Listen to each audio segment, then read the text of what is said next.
Le coronavirus est le décret du nouvel ordre mondial.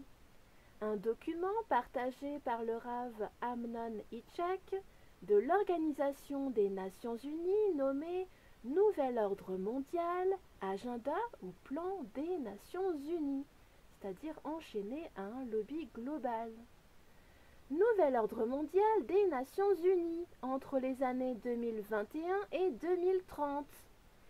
Ces années-là, de 2021 à 2030, il y aura un seul gouvernement mondial, une seule monnaie, un monde sans espèces, une banque centrale mondiale, une seule armée mondiale.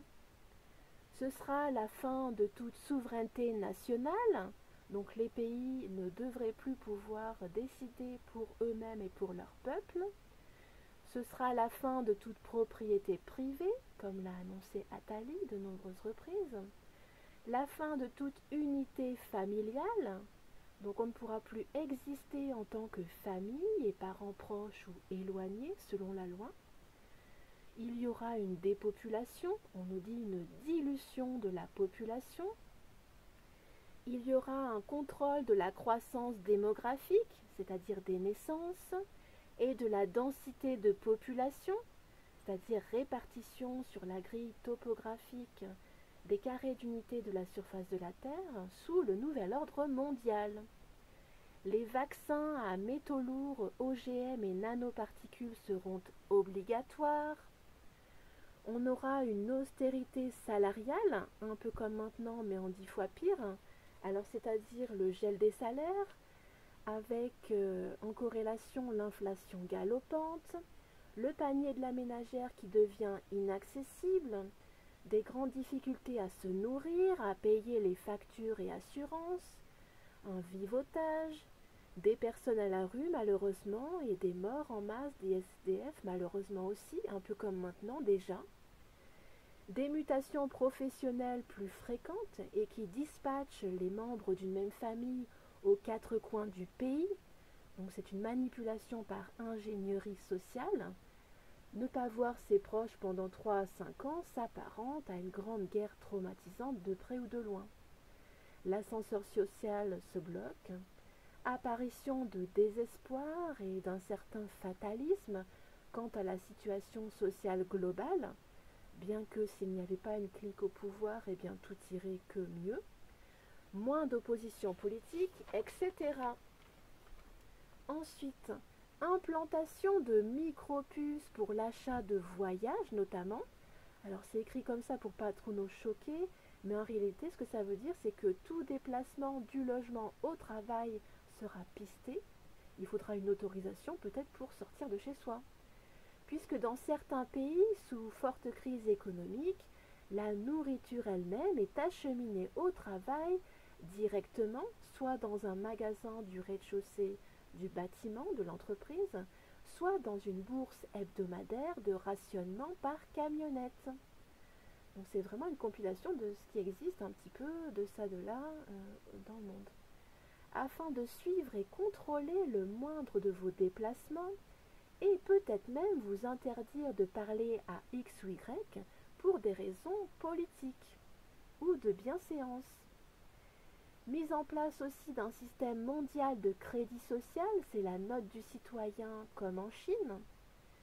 Ensuite, nous avons l'Internet des objets, IoT, des milliards d'objets connectés, donc tout ce qui existera sur Terre en tant qu'être vivant ou objet sera connecté. Donc les objets connectés, c'est de l'électronique, ou alors un objet avec code barre, ce qu'on connaît déjà, ou QR code, à radio-émission de type RFID. Donc j'ai déjà fait quelques vidéos là-dessus et je vous invite à aller chercher sur YouTube et Internet ce que c'est la radio-émission de type RFID. C'est de la radio à partir de code barre. Donc tous ces objets connectés seront connectés au système de surveillance de 5e génération. Et dans beaucoup de pubs, on voit déjà 6G, donc de 6e génération. Le gouvernement va élever les enfants à la place des parents et à la place des familles et du cocon familial, donc ce qui pose énormément de problèmes du point de vue de la transmission du patrimoine familial, de la langue, des aspirations spirituelles, etc. Les écoles et universités, ainsi que grandes écoles, appartiendront au gouvernement, c'est-à-dire pas au ministère de la Vérité, mais au ministère de la Vérité et de l'Éducation, et seront contrôlées par lui. Fin également du transport privé qui est à soi, que ce soit terrestre sur les routes, ferroviaire sur les rails, marin, sous-marin, puisqu'il faudra des autorisations même pour aller à la plage, comme pendant le coronavirus, aérien, aérospatial. Ils posséderont nos voitures et tout objet de déplacement, dont le vélo, la trottinette et le gyroroue, donc les moyens de transport les plus anodins, sans accord du pouvoir global central, de la seule personne qui sera tout en haut de la pyramide et qui pourra dire oui ou non, selon comme bon lui semble. Toutes les entreprises, donc les établissements qui sont dits commerciaux, il faut savoir que toutes les institutions représentatives et publiques sont devenues de près ou de loin commerciales en Occident depuis au moins la Seconde Guerre mondiale. Toutes les entreprises appartiendront au gouvernement d'entreprise. Là aussi, ce sera le ministère de la Vérité des entreprises. Restriction des voyages aériens, en fait de tous les déplacements en dehors du domicile ou de la capsule de vie, comme on voit dans Matrix. Restriction des voyages aériens non essentiels d'après le tyran au pouvoir. Ensuite, les gens seront concentrés dans des zones urbaines de peuplement humain, que ce soit des capsules dont on fait souvent la pub même à la télévision, ou des possibles camps dans certains quartiers, selon l'utilité des gens du point de vue des élites. Alors de quoi ils auront besoin? De l'énergie vitale d'ascendance divine, du biomatériel, c'est-à-dire malheureusement des organes, du sang, etc., de la main-d'œuvre de construction, main-d'œuvre de maintenance et approvisionnement, éventuellement des services de base. Aussi fin de l'irrigation, ce qui est catastrophique pour l'agriculture au sol, et apparition depuis RFID, accès à l'eau totalement sous contrôle et rationné, selon si vous avez une puce ou non.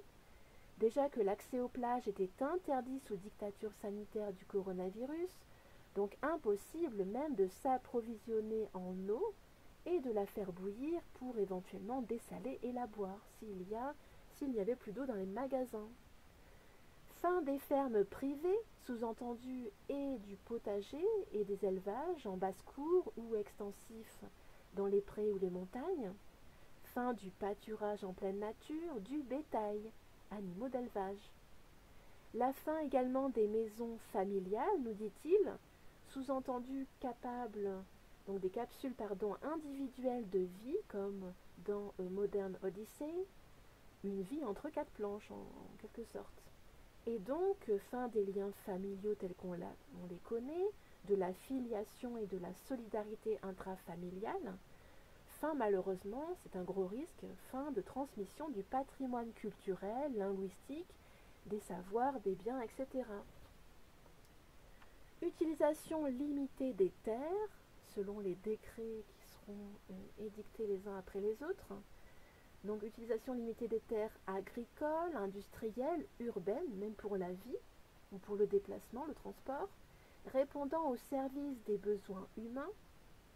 Interdiction des remèdes naturels non synthétiques, donc tout ce qui sera à nanoparticules et artificiel, ce sera autorisé, tout ce qui sera naturel, ce sera interdit. Et interdiction de la naturopathie. Fin d'utilisation des combustibles fossiles comme le pétrole, le gaz, etc.